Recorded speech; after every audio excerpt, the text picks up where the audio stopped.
3 തരം കസ്റ്റമേഴ്സ് ഉണ്ട്. ഒന്ന് ഹോട്ട് കസ്റ്റമർ. ഹോട്ട് ആരാണ്?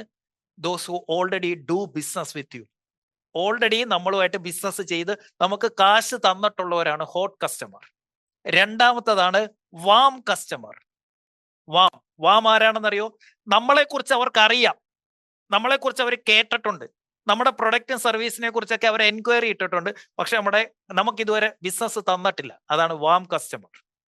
ഹോട്ട് ആരാ? Already doing business with U. Warm ആരാ? നമ്മളെക്കുറിച്ച് എല്ലാം അറിയാം, നമ്മുടെ കയ്യിൽ നിന്ന് പ്രൈസും എടുത്തിട്ടുണ്ട്, പക്ഷെ നമ്മളുമായിട്ട് ബിസിനസ് ചെയ്തിട്ടില്ല. ഏത് സമയം വേണമെങ്കിലും അവർ വരാം. ഇന്നലെ വരെ നിങ്ങൾ അതായിരുന്നു, വാമായിരുന്നു. ഇന്ന് നിങ്ങൾ ഹോട്ടായി. ആ പേയ്മെന്റ് ഇട്ട നിമിഷം നിങ്ങൾ ഹോട്ടായി. മൂന്നാമത്തതാണ് കോൾഡ് കസ്റ്റമർ. കോൾഡ് എന്ന് പറഞ്ഞാൽ നമ്മൾ ആരെന്ന് അവർക്ക് അറിയത്തില്ല, നമ്മളെക്കുറിച്ച് അവർ കേട്ടിട്ടുമില്ല, നമ്മുടെ പ്രൊഡക്റ്റിനെ കുറിച്ച് അവർക്ക് അറിയില്ല. They are absolute strangers. നിങ്ങളുടെ ഏറ്റവും വലിയ പ്രശ്നം, ശ്രദ്ധിച്ച് കേട്ടോണം, നിങ്ങളുടെ ഏറ്റവും വലിയ പ്രശ്നം എന്താണെന്നറിയോ? നിങ്ങളുടെ ശ്രദ്ധ മുഴുവൻ ഈ സ്ട്രേഞ്ചേഴ്സിനെ കൺവേർട്ട് ചെയ്യുന്നതിലാണ്. അവിടെയാണ് നിങ്ങൾക്ക് ഇത്രയും കോക്കയൊക്കെ ചെലവാകുന്നത്. ഇതിൽ ഏറ്റവും ഈസിയസ്റ്റ് കസ്റ്റമർ ഏതാണെന്നറിയോ?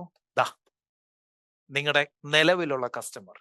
പ്രത്യേകിച്ച് ഈ വാർ ഫ്രണ്ടിൽ നിൽക്കുന്ന യുദ്ധസ്ഥലത്തുള്ളവരോട് ഒറ്റ കാര്യം, ഒരു കാരണവശാലും യുദ്ധസമയത്ത് ഇവരെ തേടി പോകരുത്. അവർക്ക് വിശ്വാസം കാണത്തില്ല. അവനെ വിശ്വാസത്തിൽ എടുക്കാൻ വേണ്ടിയിട്ട് ഈ കോക്ക ചെലവാക്കേണ്ടി വരുന്നത്. യുദ്ധ സാഹചര്യത്തിൽ നിൽക്കുന്ന ഏത് ബിസിനസ്സുകളും ഫോക്കസ് ചെയ്യേണ്ടത് അവർ എക്സിസ്റ്റിംഗ് കസ്റ്റമേഴ്സിനെ മാത്രമാണ്. കാരണം they already know you, they already trust you, they already done business with you. ആ വലിയ പാർട്ട് കഴിഞ്ഞു. ഇനി ദേ ആർ നോൺ കസ്റ്റമേഴ്സ്. നിങ്ങളെ നല്ല പരിചയമുള്ളവരാ, അവരാണ് നിങ്ങളുടെ യഥാർത്ഥ രക്ഷകർ. ഇവരെ കൊണ്ട് ടെസ്റ്റിമോണിയൽസ് ചെയ്യിപ്പിക്കണം, ഇവരെ കൊണ്ട് ഗൂഗിൾ റിവ്യൂസ് ചെയ്യിപ്പിക്കണം, ഇവരെ കൊണ്ട് നല്ല വീഡിയോസ് ചെയ്യിപ്പിക്കണം, റിവ്യൂ വീഡിയോസ് ചെയ്യിപ്പിക്കണം. എന്തിനു വേണ്ടി? ഇവരെ അട്രാക്ട് ചെയ്യാൻ. ഇവര് ചെയ്യുന്ന വീഡിയോയുടെ ഗുണം എന്താ? Cocoa zero. ഇവരുടെ കയ്യിൽ നിന്ന് റെഫറൽ മേടിക്കണം. ഇവിടെ വന്ന് ഓൾറെഡി 10,000 ഇട്ട ഒരാളെ, ആ 10,000 ഇട്ട ഷഫീറിനെ കിങ്സ് ക്ലബിലേക്ക് 2 ലക്ഷത്തിലേക്ക് കൊണ്ടുവരാൻ സീറോ. വിച്ച് മീൻസ് ഈ ഹോട്ടിലും വാമിലും കളിക്കാൻ, അല്ലെങ്കിൽ ഹോട്ടിൽ കളിച്ച് അവിടെ നിന്ന് റെഫറലും അതുപോലെ തന്നെ ഇവരെ അപ്സെല്ലിംഗ് ചെയ്യാൻ പറ്റിയാൽ, അപ്സെല്ലിംഗ് മീൻസ് നിങ്ങൾ വെബിനാറിന് വന്നു, നിങ്ങളെ കിങ്സ് ക്ലബിലേക്ക് കൊണ്ടുവന്നു, അതാണ് അപ്സെല്ലിംഗ്. അപ്സെല്ലിംഗ് ചെയ്യാൻ നിങ്ങൾക്ക് പറ്റിയാൽ കോക്ക ഈസ് സീറോ.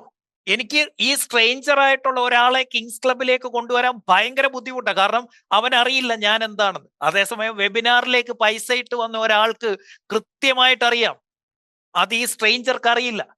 ഈ സ്ട്രേഞ്ചറെ കൺവേർട്ട് ചെയ്ത് കിങ്സ് ക്ലബിൽ എത്തിക്കുന്നതാണോ എളുപ്പം, അതോ ഫഹദിനെ, ഈ ഓൾറെഡി ബിസിനസ് ചെയ്ത ഫഹദിനെ അപ്സെല് ചെയ്ത് ഇവിടെ കൊണ്ടുവരുന്നതാണോ എളുപ്പം?